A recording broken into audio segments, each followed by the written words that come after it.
अस्सलाम वालेकुम। सीधा चलते हैं अपनी ट्रेड की तरफ। और दूसरा, आज मैंने बोला था सुबह फोरकास्ट का कि यहाँ से मार्केट इस ट्रेंड लाइन को ब्रेक कर सकती है और उसके बाद मार्केट का जो नेक्स्ट लेवल है वो यहाँ पे है। अब मैंने जो ट्रेड्स किए हैं ना आज की, वो मैंने कहाँ पे किए हैं, वो मैंने इन एरियाज़ के अंदर किए हैं कि इस एरिया के अंदर, इस एरिया के अंदर, ठीक है। तो ये 1 आवर का टाइम फ्रेम है। खैर ये तो काफ़ी बड़ा टाइम फ्रेम है। 1 मिनट के ऊपर ट्रेड किया तो यहाँ पे काफ़ी सारी कैंडल्स बनती हैं और यहाँ पे ट्रेड करना भी रिस्की है, पर लेकिन मैंने फिर भी रिस्क लिया। अब उस रिस्क लेने का बेनिफिट और नुकसान दोनों आप लोगों को दिखाता हूँ कि क्या हुए हैं, ठीक है। तो सबसे पहले हम लोग चलते हैं, इसको 1 मिनट का टाइम फ्रेम करते हैं। और 1 मिनट का टाइम फ्रेम करने के बाद जो है ना, इसको मैं थोड़ा सा पीछे करता हूँ। और जो हमारी पहली ट्रेड है वो मैंने की थी कहाँ पे, एफ टी एम ओ के ऊपर, ठीक है। जो कि हमारी सीरीज चल रही है उसके ऊपर मैंने ट्रेड की थी। यहाँ पे अगर आप लोग देखो तो मेरी जो पहली ट्रेड थी वो यहाँ पे थी। यहाँ पे मैंने बाई किया था, यहाँ तक मार्केट गई है, उसके बाद नीचे आई और यहाँ पे मेरा स्टॉप लॉस हिट हो गया। ऑलमोस्ट यहाँ पे अगर आप देखो तो इधर से लेके इधर तक कहाँ तक मार्केट गई है, 32 पिप्स। और अगर नीचे हम लोग देखें तो मेरा स्टॉप लॉस कहाँ पे हिट हुआ है, तकरीबन 20 पिप्स के ऊपर मेरा स्टॉप लॉस हिट हुआ है। और 31 या 32 जो है पिप्स मार्केट ऊपर गई, मतलब कि 1:1.5 तक मुझे प्रॉफिट हुआ था और उसके बाद सीधा मेरा एसएल हो गया। और हिस्ट्री में भी आप लोग देख सकते हैं $26 का मुझे इस पे लॉस हुआ है। और ओवरऑल जो अकाउंट है वो ये पहुंच गया 252 पे, ठीक है। 252 का मतलब ये है कि हमने इस अकाउंट को स्टार्ट किया था 228 से। तो अभी भी ये ओवरऑल प्रॉफिट के अंदर ही है। मतलब जो 2-3 दिन के अंदर प्रॉफिट किया था उसके बाद मैंने 3-4 स्टॉप लॉस लगवा लिए हैं इसको, पर अभी तक इस अकाउंट को ओवरऑल लॉस के अंदर नहीं गया, बल्कि ब्रेक इवन पे भी नहीं गया। जहाँ से हमने स्टार्ट किया था वो थंबनेल के ऊपर प्राइस लिखी हुई है, वो एक्चुअली प्राइस थी, ठीक है। अभी हम लोग चलते हैं सीधा कि इसके पीछे लॉजिक क्या था और क्यों मैंने ट्रेड एग्जीक्यूट की थी, जो कि मेन बात है हमारी कि हमने ट्रेड क्यों की थी। देखो, सबसे पहली चीज़ ये है कि मार्केट में ये ट्रेंड लाइन जा रही थी 1 आवर के ऊपर, जहाँ से मार्केट अप साइड पे भी मूव कर सकती थी या थोड़ा बहुत रिवर्स कर सकती थी अप साइड पे, ठीक है। तो इस कंडीशन के अंदर मैंने क्या काम करना था, मैंने वेट करना था मार्केट के चेंज ऑफ करेक्टर का। अब चेंज ऑफ करेक्टर कहाँ पे हुआ है, चेंज ऑफ करेक्टर हुआ है कि मार्केट का ये लोअर लो पड़ा हुआ था, ठीक है।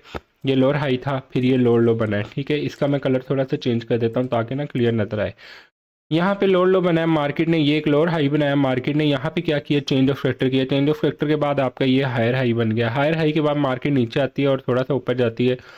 यहाँ पे मुझे कोई ट्रेड नहीं मिली, इसकी कंफर्म वाली ट्रेड मुझे नहीं मिली, ठीक है। जबकि यहाँ पे ट्रेड बन रही थी ये वाले पॉइंट के ऊपर, ठीक है।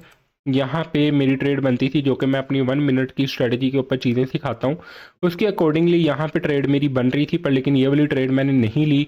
उसके पीछे रीज़न ये है कि यहाँ पे मैं थोड़ा सा इधर उधर हो गया था, ठीक है। मेरा फोकस जो है वो थोड़ा सा इधर उधर हो गया था, वरना मैंने यहाँ पे भी ट्रेड एग्जीक्यूट कर देनी थी।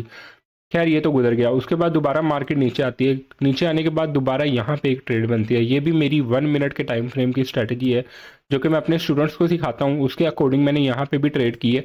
अगर देखा जाए नीचे जो है एक रेड कैंडल है, इसको हम लोग कंसिडर कर सकते हैं कि आपका हैमर भी है। और उसके बाद जो है यहाँ पे एक बहुत बड़ी ग्रीन पोटेंशियल कैंडल बनी है, ठीक है।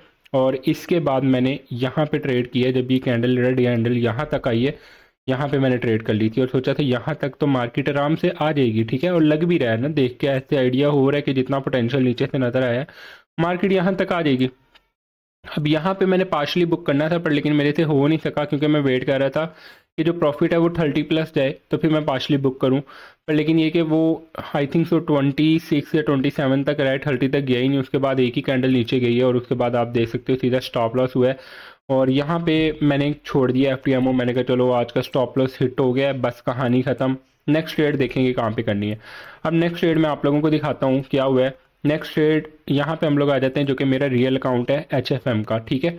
अब ये रियल अकाउंट है, इसका मैं आप लोगों को बैलेंस शो नहीं कर सकता अपना कि मेरा कितना बैलेंस है इसके अंदर और मैंने कितनी ट्रेड की है कितनी नहीं की, ठीक है। यहाँ पे भी मैंने 0.01 की लोड की हुई है ताकि आपको किसी चीज़ का आइडिया ना हो कि मैं कितनी लोड के साथ ट्रेड एग्जीक्यूट करता हूँ और मैं किस तरह ट्रेड यहाँ पे एग्जीक्यूट करता हूँ। कुछ भी नहीं आपको पता चलेगा, पर लेकिन हाँ मैं हिस्ट्री आप लोगों को दिखा देता हूँ। मैंने यहाँ पे ट्रेड की थी, यहाँ पे मैंने सेल किया, यहाँ पे मैंने बाय किया। 1:1 ऑलमोस्ट मैं लेके इधर से निकला हूँ, ठीक है। अब मैंने यहाँ पे भी 1:2 लेके निकलना था, ये वाली ट्रेड थी। इसके पीछे लॉजिक आपको थोड़ा सा बताता हूँ क्या था। मार्केट का अगर आप लोग देखोगे ना तो यहाँ पे हायर हाई बना, हायर लो, फिर हायर हाई, उसके बाद ये अब आपका चेंज ऑफ फैक्टर पड़ा है। मार्केट ने ये स्टॉप लॉस के बाद सीधा चेंज ऑफ फैक्टर किया। चेंज ऑफ फैक्टर के बाद यहाँ पे एग्जैक्ट इसी पॉइंट पे एक हैंगिंग मैन बनाया, हैंगिंग मैन के बाद एक बीरिश इंगल्फिंग बनाया है जो कि बहुत स्ट्रॉन्ग पोटेंशियली आपको बताता है कि मार्केट नीचे गिरेगी और मजीद नीचे गिरेगी। अब इस चीज़ को देखते हुए मैंने यहाँ पे ट्रेड प्लान कर ली। अब यहाँ पे ट्रेड प्लान किया, ईएमए भी ऊपर है, ओवरऑल मेरी सारी कन्फर्मेशन थी कि मार्केट यहाँ से नीचे गिरेगी। अब मैंने क्या किया, यहाँ से ट्रेड एग्जीक्यूट कर दी है। यहाँ पे मार्केट आके रेंज करने लगी, जब रेंज करने लगी ना तो ये जो ब्लैक लाइन लगी हुई है ना, ये रेड कैंडल, यहाँ पे मैंने अपनी ट्रेड जो है वो क्लोज की। क्यों क्लोज की? क्योंकि इसका बिहेवियर बताने लग गया था कि ये कहीं पे भी निकल सकती है। ठीक है, ज़्यादा चांसेस लग रहे थे कि मार्केट जो है ना ऊपर निकल जाएगी। तो मैंने अपने आप को सेव करने के लिए यहाँ से मैं निकल गया। जैसे कि यहाँ पे आप देख सकते हो कि यहाँ पे मैं मार्केट से आउट हो गया, मैंने 1:2 पूरा बुक नहीं किया। उसके पीछे रीज़न क्या थी? मार्केट का बिहेवियर। तो बिहेवियर ने मुझे बताया कि यहाँ से मार्केट निकल जाएगी। अब यहाँ पे अगर आप देखो तो यहाँ पे तो बिहेवियर है ही नहीं ना, यहाँ पे तो बस होना था आपका स्टॉप लॉस, तो डायरेक्ट स्टॉप लॉस हो गया, इसको कोई नहीं रोक सकता था, तो वो स्टॉप लॉस हो गया। अब नेक्स्ट ट्रेड देखो कहाँ पे बनती है। अब नेक्स्ट ट्रेड थी ये वाली। ठीक है, ये हमारी थी किसकी? एफटीएमओ की। ये ट्रेड थी रियल काउंट की जो कि मैंने पर्सनल की थी। इसमें शुक्र अल्लाह का मुझे प्रॉफिट हुआ है।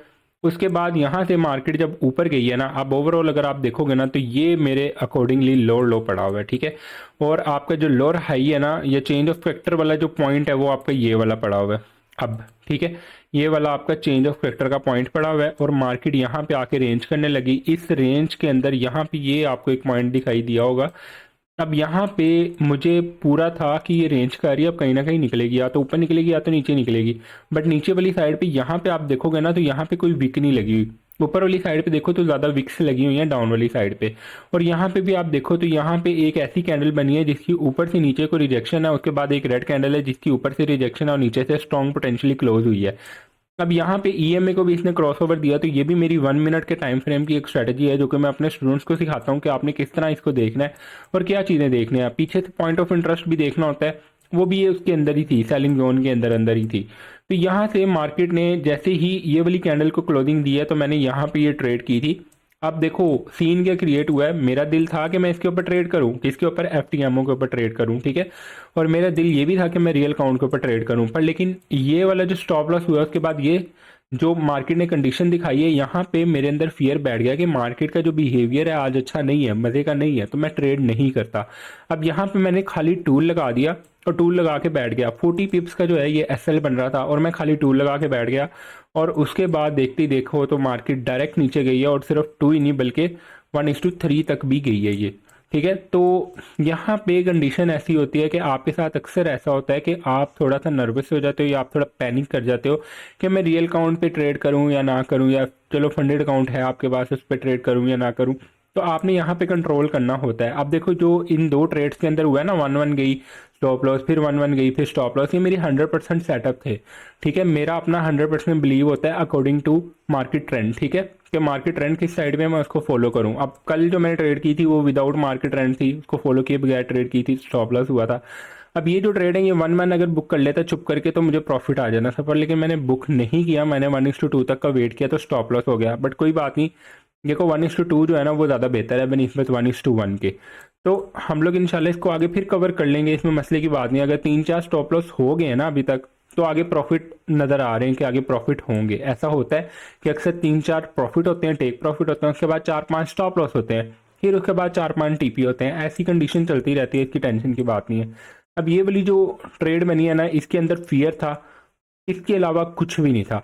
तो अगर फियर ना होता तो ये वाली ट्रेड भी होती तो कितना मज़ा आता। बाकी बस यहाँ तक मैंने आज ट्रेड की हैं और कंडीशन मैंने आपको सारी बताई है कि यहाँ पे क्या कंडीशन थी और मैंने मार्केट को देखते हुए किन किन चीज़ों का ख्याल किया और कैसे मैंने इनको जो है वो कवर किया। ठीक है, लॉजिक्स मैंने अपनी ट्रेड के बता दिए कि ट्रेड लॉजिक क्या था, किस बेसिस के ऊपर मैंने ट्रेड की थी। और इसके अलावा जो है मार्केट अभी तक काफ़ी अच्छी खासी जो है वो नीचे जा चुकी है। बाकी आज रेंज वाला हिसाब ज़्यादा लग रहा है। अब ये भी मार्केट के अंदर जो है यकदम कोई हैवी पंप आया था, इसका कोई आइडिया नहीं है, कुछ नहीं पता, किसी ने ट्वीट भी नहीं की, कुछ भी नहीं आइडिया, मेरे दिन में कुछ भी नहीं है। अगर आपको पता है तो आप बता सकते हो, अदरवाइज कोई न्यूज़ नहीं थी, कुछ भी नहीं था, पता नहीं क्या हुआ यहाँ पे मार्केट एकदम अच्छी खासी जो है वो पंप कर गई थी। ठीक है, और न्यूज़ वगैरह कोई भी नहीं थी। बाकी इंशाल्लाह कल सुबह जो है मॉर्निंग के अंदर मैं आप लोगों को वीकली फोरकास्ट बताऊंगा गोल्ड का और बीटीसी का कि नेक्स्ट वीक में क्या प्रेडिक्शन है या नेक्स्ट वीक में मार्केट क्या कर सकती है। बाकी अगर आज की इस सीरीज़ के अंदर आप लोगों को कुछ समझ आई हो तो मुझे काइंडली आप लोगों ने कमेंट्स के अंदर बताना है कि आपको समझ आई है या नहीं आई है, आपको पता चला है कि आज मेरे साथ क्या हुआ है। रियल अकाउंट पे शुक्र है प्रॉफिट आ गया, और जो मेरा ये वाला था फंडेड अकाउंट, इसके ऊपर जो है वो थोड़ा सा लॉस हो गया, थोड़ा सी लॉस हुआ है। 252 पे आ गया गेन, 228 पे था, अभी भी पॉइंट है, ब्रेक इवन पे नहीं आया। इंशाल्लाह इसको फिर ग्रो कर देंगे। अगर ये वाला टीपी हिट हो जाता ना, आज तकरीबन मुझे $30 का या $28 का प्रॉफिट आ रहा था जो कि मैंने बुक नहीं किया, तो अकाउंट 300 पे वापस आ जाता अगर इसका आज टीपी हिट हो जाता। पर लेकिन नहीं मंजूर था, मार्केट ने अपनी मर्जी करनी है, हमें तो कुछ आइडिया नहीं है। ठीक है, हम 80% के हिसाब से चलते हैं, 70% एनालिसिस के साथ चलते हैं, 20 to 30% हमें आइडिया नहीं है कि मार्केट में क्या होगा। तो आप लोगों के सामने सारा कुछ, होपफुली आप लोगों को समझ आ रही होगी इंशाल्लाह। बाकी मिलते हैं कल सुबह मॉर्निंग में, अपना ख्याल रखें, अल्लाह हाफिज़।